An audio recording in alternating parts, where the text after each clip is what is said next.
I'm reporting live from Trump's 100-day celebration rally. I don't know what the hell they're celebrating. The first 100 days have been an abject failure in every single way. I've talked to a bunch of the supporters. They're all happy with the tariffs. They're somehow happy with Pete Hegseth. They're happy with the handling of the Russia-Ukraine war. I'm going to make a bunch of videos of my interactions, but let's talk about the first 100 days while we're here. Let me remind you, I have Trump supporters walking past, so I'm shit-talking the administration as supporters are hearing me, but that's what democracy is. Let's start off with the tariffs. Trump's main promise was that on day one, he would immediately lower prices. This dude got into office and enacted one of the most unpredictable economic policies that any politician in history has ever enacted. Listen, if you want to reshore manufacturing by targeting specific industries, that's fine. Even Biden tried to do that, but what Trump did is he placed a blanket tariff on all countries, including one that had nobody living in it, except Russia, though. All countries except for Russia and North Korea, which is kind of fucking odd. He puts tariffs on all countries, then he backs off and removes them, but then he puts more tariffs on China.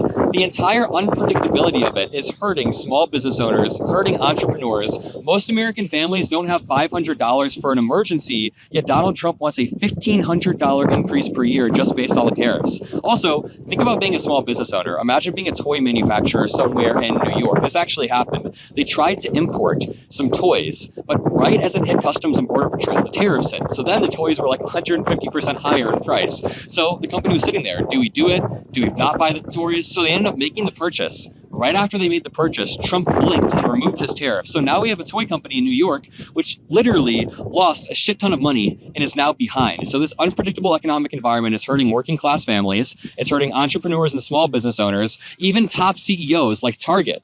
That CEO said prices are going to increase. I don't know if you guys saw this today, but Amazon is now putting the tariff total when you check out, and Trump said that was a hostile political act. I should go ask them about this. But moving on from the economy, let's talk a little bit about Russia and Ukraine. This is one that I care a lot about.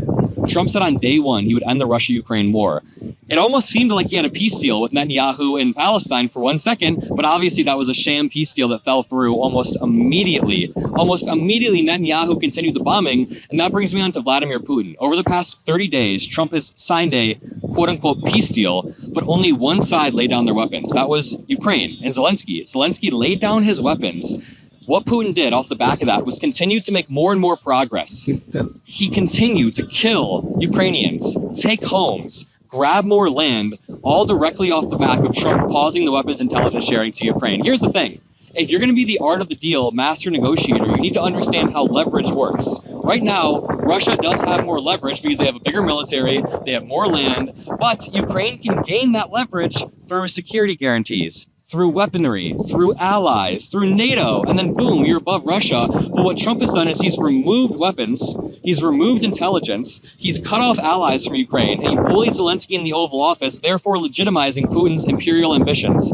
Putin, I bet you, as I'm speaking, is hatching up another plan to trick Trump's dumb fucking ass and go kill more Ukrainians. Not even joking. It's very infuriating. Okay, we've talked about the economy, we talked a little bit about Ukraine. How about Pete Hegseth and all of his insanely incompetent employees? Trump recently signed the Schedule F executive order, which says that you can hire and fire civil servants not based on their merits or their experience or their skill level, but solely based on how loyal they are to him. So we can see that kind of across the entire government. Pete Hegseth is more loyal than he is competent, and when you prioritize loyalty over competence, you get stuff like Signalgate. Not just Signalgate, but Signalgate Part 2. I feel like someone's going to come hit me from behind. I'm saying this right in front of Trump supporters. Make sure you drop a like. Make sure you subscribe to this channel because, we're out here on the field and there's going to be some great content coming with you guys. I'll drop some blue hearts too because we're out here putting our lives at risk. Okay, we were just talking about Pete Hegseth and Signalgate. This dude not only sent this info to Jeffrey Goldberg, but then he sent it in another group chat with his mom, his brother, and a bunch of people that didn't have any sort of security clearances whatsoever. Could you imagine if maybe Tucker Carlson was in one of those group chats, and then Tucker Carlson relays that information to his Russian buddies, and then his Russian buddies tell the Houthis, and then we have American military personnel at risk. And we were 60 days into the administration when that happened. 2 months into the administration, we had American lives at risk. How about we talk about Kilmar Armando Abrego Garcia for 1 second. Now, the one thing that Trump supporters have been bringing up a lot is the border. They are very, very happy with how Trump did at the border. And I will objectively say, during Biden's first 3 years, he was pretty weak on the border. Feel free to drop a dislike or whatever the hell if that makes you mad. Biden did need to clean up the border a little bit, but what Trump's doing is not cleaning anything up. Trump is making the situation way worse by making it harder for people to seek asylum, making it harder for people to come here through the legal means. And while he's doing all of that, we're seeing illegal deportations. Not just like wrong deportations. Some Trump supporters said it was kind of wrong. No. It was not kind of wrong. This was a blatantly illegal deportation of someone who had a withholding order of removal. This withholding order of removal was granted during Trump's first term. A judge, when Trump was in office in 2019, said that Kilmar is not dangerous enough to be sent back. They said that he can walk around the country with a work permit. This dude spent 6 years walking around the country with a work permit. He's got a kid. He's got a wife. And what happens? The Trump admin deports him. It's not even about the deportation. It's about the fact that he is now in CCOT, or he was in CCOT, which is a prison that you don't leave without dying. So the Trump admin is violating human rights. Not only are they violating human rights, oh, that lady totally just heard me saying that. She's giving me a dirty look. The Trump admin is violating human rights. Not only that, but they are appointing a bunch of incompetent people around them. I haven't even gotten to the attacks on the media, the universities, the judges. Holy shit, there's so much for the first 100 days. Well, look at this. Zoom in on this guy. This guy grabbed my hand like a year ago. Do you guys remember that video? He grabbed my hand. Were you chanting "Hang Mike Pence" with everyone, or what? What do you mean? You don't say that word coming from your mouth. Don't touch me. Whatever you just. So we're seeing all the characters here. Trump has been attacking universities, law firms, the media. ABC has had pressure applied to it. Do you want to talk to us, sir? About Trump? What's your name? Merrick. Are you okay with being on camera? How do you grade the first 100 days of the Trump admin? I love it. Love it. What's been your favorite thing so far? Immigration. Immigration? Yeah, so his policies are the best. Yep. The best. There's everything. When it comes to the tariffs, could you understand how Trump's created a sort of unpredictable economic environment for small businesses? I don't really know much about tariffs, but I know that it's bringing a lot more business to America, making American company economy much stronger. Thank you, sir. Yeah, appreciate that chat. Yeah. To debunk his tariff thing, we're not bringing jobs back because we're creating such an unpredictable economic environment that nobody wants to invest in the U.S. economy. Imagine this.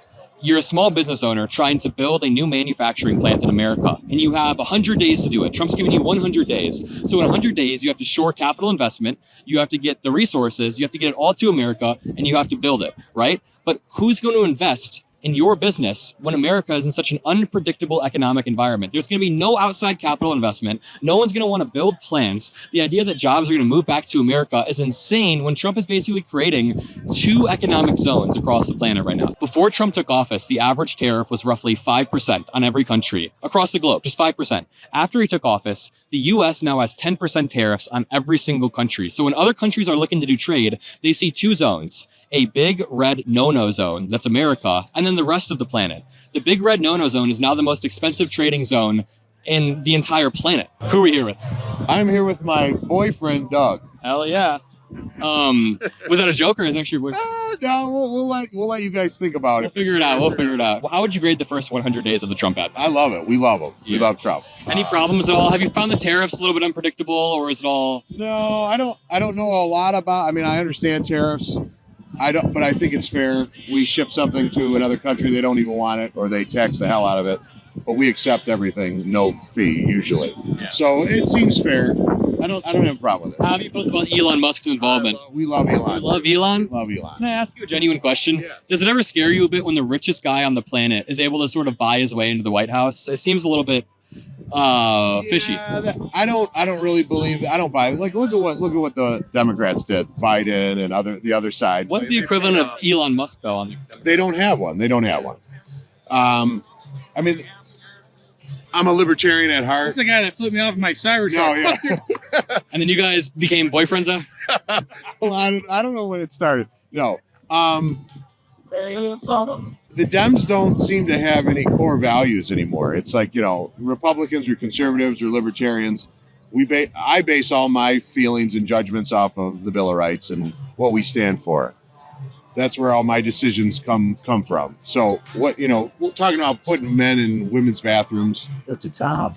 What is that? What is that about? I know it's a very small percentage, very small. No, I get that, but is it fair to say I would disagree that Trump cares more about the Constitution or the Bill of Rights? I think multiple times he's floated either deporting U.S. citizens. Yeah, I don't agree with that. That's a little bit too far. And it's fine if somebody committed a crime and you want to get them out of here, but there have been multiple cases where either U.S. citizens or people with no criminal record have been swept up and with no due process deported. That's a little bit here. Correct. That should be fixed, rectified. But Yeah. illegals that are here, I don't know how you have rights when you're an illegal citizen. You're not supposed to be in America. Well, the Constitution in Article 5, I learned this in college a few years ago, right? Okay. The Constitution in Article 5, they specifically said that all persons in the U.S. get due process, not just citizens. Even all people. All persons. So when the Supreme Court got this ruling like decades ago, they read the Constitution and they said, okay, all persons in the United States, not just citizens. Okay. So it's an important distinction, but I think that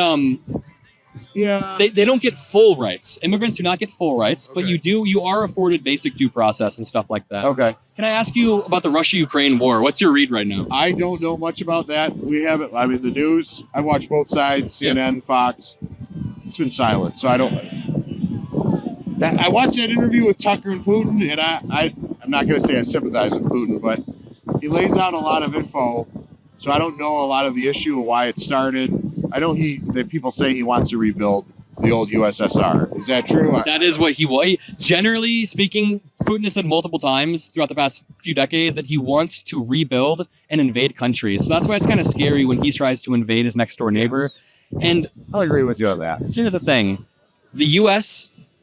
we don't have to send hundreds of billions of dollars over there. But what we've been doing is sending a lot of military equipment that is already going to expire and throw away. So then we send that military equipment over there. Zelensky gets to protect his border. And imagine a reality where Putin took Ukraine and then he keeps taking the next country and next country. And then we're in World War III. Agreed. But I also don't think we should be supplying arms to help facilitate or expand the war. Like I don't know how Russia doesn't see that as us as an enemy. To be fair, rather than expanding it, we're kind of keeping it contained. So us giving them weapons has kept it contained in one country as opposed to it going to other countries. Everything seems super complicated and there's so many variables. I don't know. If we had an enemy and another enemy is supplying them with weapons, we're an enemy with that first country as well. Can I just say, we obviously disagree on some fundamental things, but I love the fact that we're able to have a good conversation face to face and enjoy the rest of your day. Yep.